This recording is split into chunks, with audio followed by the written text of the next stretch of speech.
Continuation from my book, The Lockdown on Self-Love. How to make suffering work for you. Mic check 1, 2. This thing on. Like attracts like. Chapter 6. The more time I spent with this girl I fancied, the more I started paying attention to what she was like as a person. The thing that really got to me was that she took no pride in her bedroom. It was a mess. There were clothes everywhere, dry ketchup on the bedside unit, and a plate on the floor that had been there a week ago. The floor clearly hadn't been vacuumed in months. It gave me the impression that she was a bit scatty. It made me start to pay attention to the details and observe more about her and subsequently our relationship. The first time I mentioned her predisposition for mess, she got defensive and we ended up in an argument. More accurately, I got my head bitten off. Like I had with my parents when they confronted me, I retaliated by defending myself. I felt I was only trying to express an observation to understand her better. For her, it must have seemed like an attack on her character. In the heat of the argument, the purpose of the comments got lost in translation. The more defensive I got, the more the facts got exaggerated. Her room was a shithole. For me, that showed that she took no pride and didn't care. But from there, I let it bleed into her not caring about what I thought, and therefore she couldn't care less about how I felt either. The good times were great, but as far as accountability for each other, we had none. We didn't know how to create that healthily with each other. So we rolled with the punches. We would talk a lot about our problems. Well, I did most of the talking. But we would agree on that, on what we needed to build on. Then the arguments would start again, and it was as if we had never spoken at all. As the arguments started to become more frequent, we began to feel like this was normal in a relationship.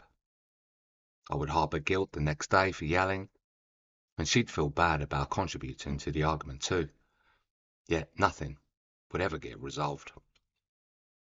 By now, I was programmed to deal with confrontation the only way that I knew how.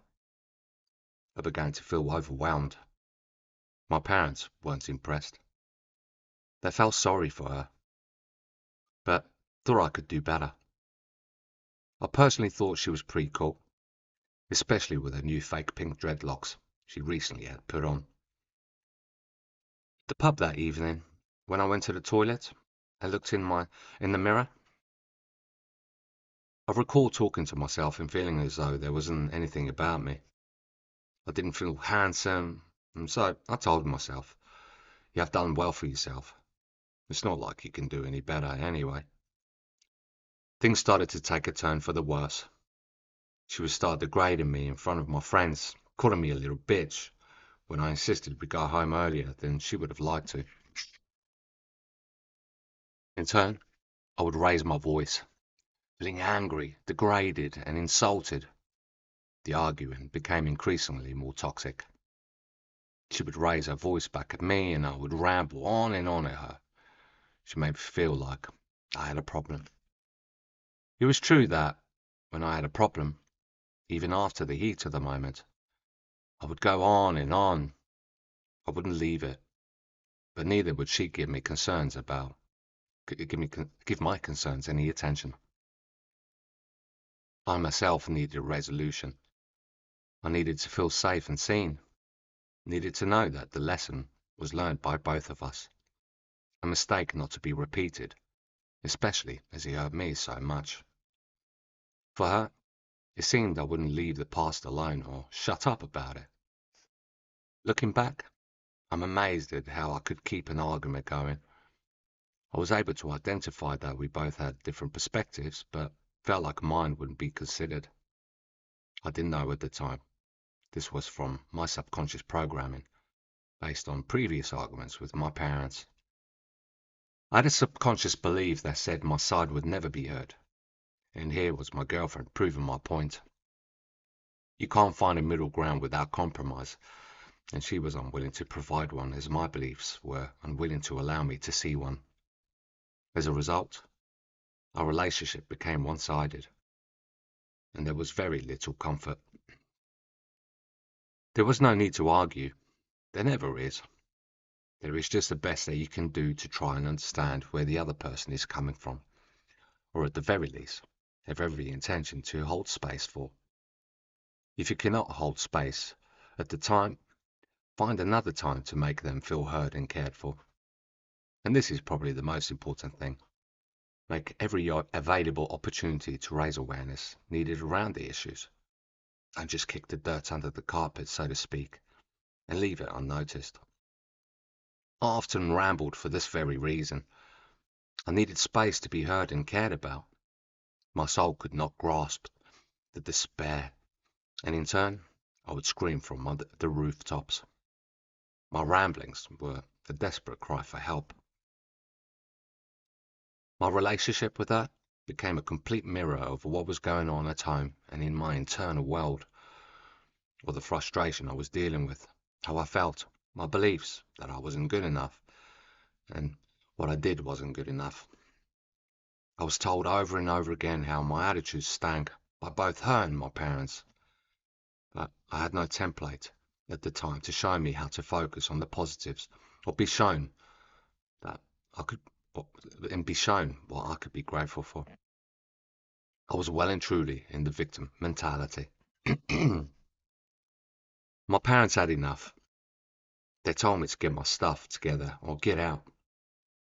My frustration got the better of me, and feeling unwelcome in my own home, I packed up a bag and left, roaming the streets until my mum drove around for an hour, looking down each street for me. This was not the first time I had threatened to leave home. Each time, I remember feeling devastated and heartbroken, confused and angry. I felt like I was being bullied for not being acceptable, intentionally punished for just being me. I was clearly nothing to my parents. I thought so. I left, upset, misunderstood. Each time, I would return. Sometimes, no one would answer the door for a little while. Here I was, swanning in and out of my parents' home as I pleased, as if I owned the place. So they might have felt like they had a point to prove. In those moments, while I was waiting though, I would see the cat walking through the cat flap in the house and then, moments later, come back out. I remember putting my head down between my legs and I cried at the thought that an animal had more freedom and love in my household than I did. But the only person who was truly denying myself freedom, security, safety and love, and all of those other things you find in a family home, was me, unable to provide that for myself. And so I ran from myself again and into the arms of my girlfriend. I continued the spiral in this loop, arguing with my girlfriend and then picking up the phone to call my parents for a lift, and then ended up back at my girlfriend's house. It didn't matter where I was arguing with everyone. I wasn't good enough, and therefore no one else made me feel good enough either. I was just a shell of myself. But the sex and affection with my girlfriend provided that perfect false sense of security until the mask slipped and we fell back into altercations again. The final time I left my parents, I packed my car and drove over to our house. Their message to express their concern, but I had enough evidence now that nothing would ever change between us. My mind was a mess in this loop and it had caught up with me. I was looking for security and comfort anywhere I could find it, as I knew it was no longer available at home. My girlfriend and I were survivors, both ungrateful, really, rarely offering each other compliments. It was no wonder why we both had a bad attitude. Everyone involved could see it. Still, we ended up moving into our own place together, away from everyone else. It was just us, facing the world together. The frustration and anxiety continued to build. Walking back from a night out, One fella smiled at her and said, "Your girlfriend is beautiful. You're lucky to have her." In my intoxicated state, I said, "Yeah, she's a nightmare though." I couldn't recall, um,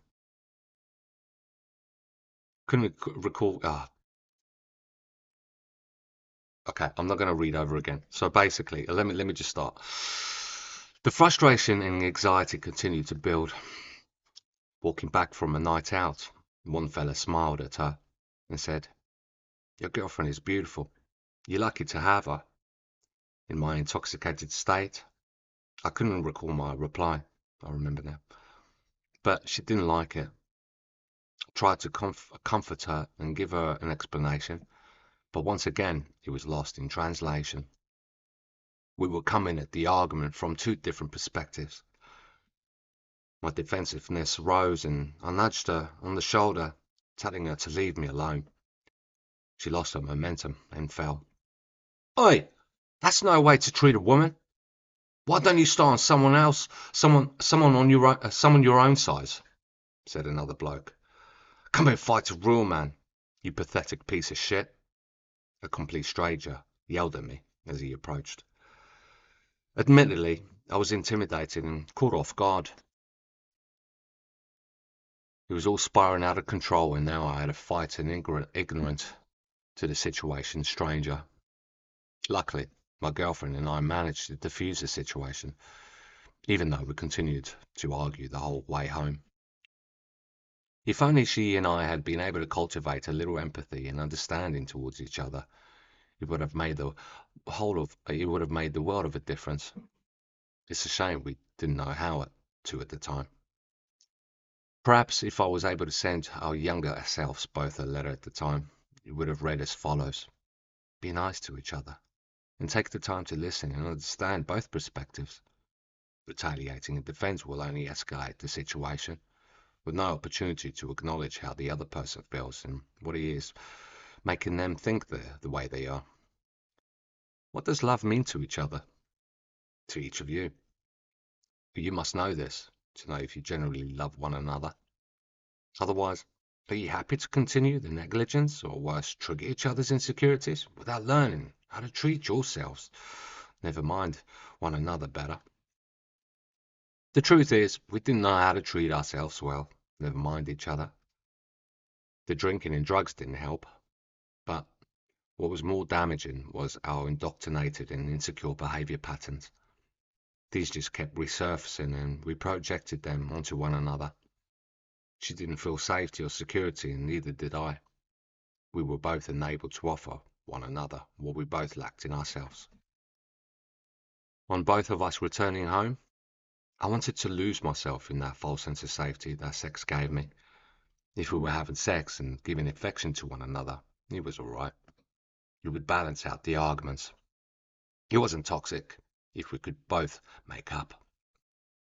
These were the things I told myself, and I kept my mouth shut just to get it. But this time, as she undressed, she covered up her breasts and kept them covered as we had sex. "What are you doing that for?" I asked. "Why are you being insecure? It's such a turn-off." I was blunt, brutally so. Too honest for my own good. It was met with a fiery, defensive temper that reignited with force after the previous arguments of the night. She spat at my face and started putting her hands on me. The most I did in return was to restrain her hands, to stop at the blows landing, and she called me a little bitch and a foreign big-nosed twat. She knew exactly how to push my buttons, but I had enough, so I put my clothes on and left, walking out down the street. I thought about calling my parents to come pick me up when my heart sank. I had left my phone behind. Now I had no choice but to return, as I had no means to communicate with anyone otherwise. On the return, she began hurling abuse at me again. I went about looking for my phone, but couldn't find it. She stirred up more frustration. I got on my hands and knees to look under the bed when she kicked me. I flipped, getting up. I pushed her against the wall, and when she spat at me again, I pressed her head away from me into the wall. I really hated her now. She was vile and nasty. Finding my phone, I legged it out of there and went home to my parents. The next day, the police showed up and I was charged with GBH, grievous bodily harm. I was shocked at the evidence. Her face was bruised here and there. I hadn't realized I had been so rough. It was as if I used all my might to say, physically, you do not get to hurt me, after she had kicked and spat at me. The penny dropped when my solicitor said there was a chance of imprisonment. It was just a young man who had no idea how to express his emotions in a toxic relationship. Yet, because I was a man who was physically stronger, I was the villain, even though we had both resorted to physical violence. My solicitor managed to get me to see a parole officer, and I was questioned about what happened. After I explained it all and shared about my problems at home with family, which I knew weren't healthy, the parole officer questioned my background. She called it aggressive and called my foreign morals barbaric. Once again, I was wrong, and everyone else was right. This time, though, I was up against the system. What do you think about anger management? The parole officer asked me. I don't have anger issues, I said. Would you consider doing community service? She asked. I said no, I already work full time. Having to do further work unpaid is going to be depressing. Well then, it's likely if you don't go to prison, you'll end up with a suspended sentence. Which is exactly what I got. An 8-month suspended sentence. That meant if I got into trouble during those months, I would go straight inside. I felt nothing but relief. I was sorry for the physical pain I had caused my girlfriend, and she was sorry too. We both acknowledged our contribution to the toxic relationship. Perhaps this was it. Perhaps we just had to hit rock bottom together to finally realize what compromise was. We got another place together, a cozy room in a house share. I ended up going from job to job while she was unemployed. A couple of times we had a shoplift to survive, but it became our new normal. We were survivors, and we were happy until we weren't. One afternoon, she found my old phone with messages on it from the start of our relationship 3 years ago to another girl. What's this? Why the hell are you messaging another girl about going to the cinema when we were together? Why did you go through my phone? What does it even matter? That happened within days of us getting to know each other. Besides, it's in the past anyway. Nothing happened, I promised her. You're disgusting, she bit back. You might as well have cheated. It's no different. You should feel ashamed of yourself. I'm not going to pay any attention to what you have to say anymore. Well now, that triggered me. Not being seen or heard was that one childhood wound that was always raw. I thought it was so irresponsible and insensitive of her to say that. Whenever I tried to raise my feelings on the matter or explain that my sensitivity was leading me to feel like I couldn't cope with her or my parents, I was told I was like a woman, or being silly, always banging on about my feelings. So I learned to keep my mouth shut. Without a doubt, it was a reason why I would blow up when I had enough. I ended up with no choice but to leave the house once again. This time she followed me. I asked and begged her to leave me alone, but she wouldn't. She hopped in the car.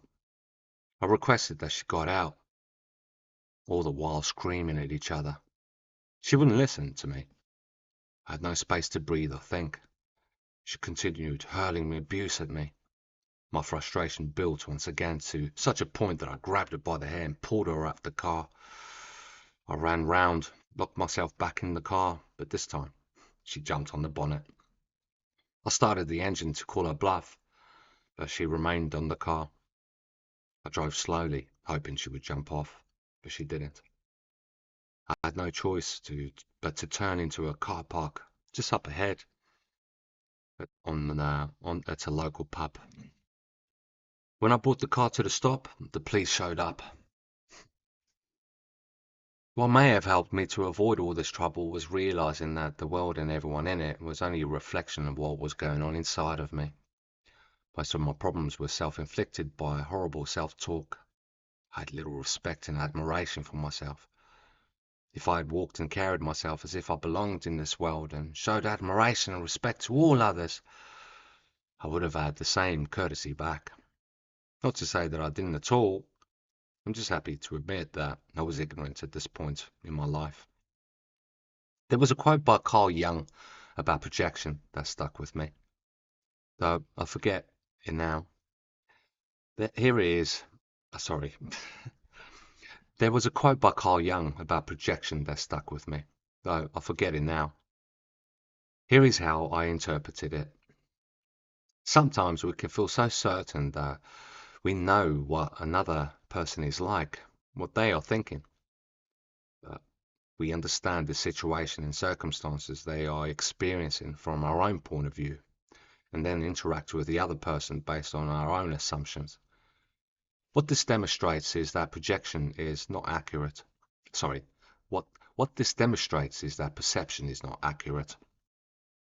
My perception of the time in that time of my life was not accurate. And this is why I've come to learn the importance of keeping an open mind and showing courtesy to others.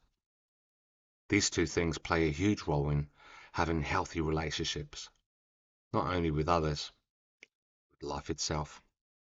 With that, I would like you to consider the following. Have you ever stopped for a minute and thought about this? Every human being, as far as he or she is concerned, is the most important person on earth. You may never get to admit it. You may never get anyone to admit it, but it's a fact. That's a quote from Earl Nightingale's audio tape, A Winner's Attitude. If that quote makes you think, as it made me think, I recommend this exercise, which significantly improved my relationship with others.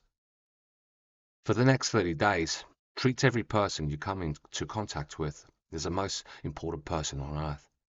Remember as you do, though, that as far as every person is concerned, they are the most important person in their world.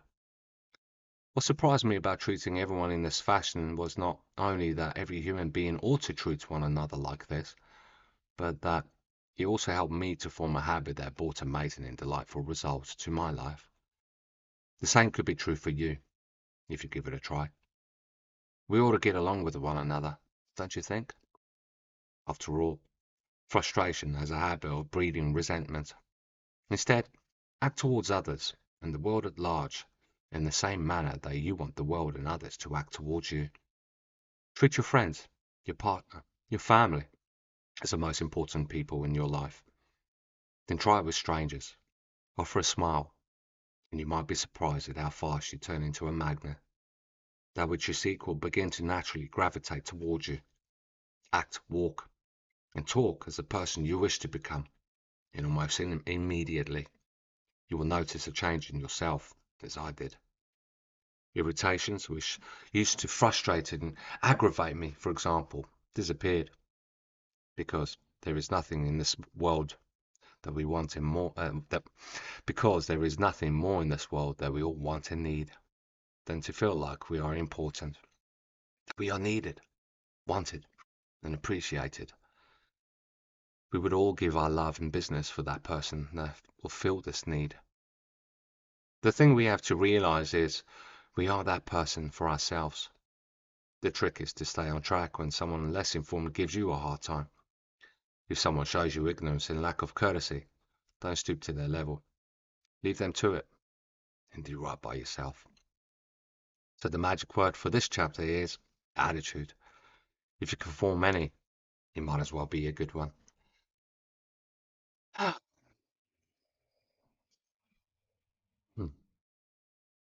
It'd be nice to read that again, actually. As I said, I've been kind of arm's length about this for a good couple of years. 2, 3 years. Couple of years. I apologize if it seems like I make a few mistakes. I can't help it. It's frustrating. Did you notice almost I'm going to stop and start again. But I thought to myself, nah, I can't keep doing this because it's torture, really. 'Cause sometimes I find myself just getting so stressed out, just starting again, still making mistakes. I think my brain works faster than my mouth does.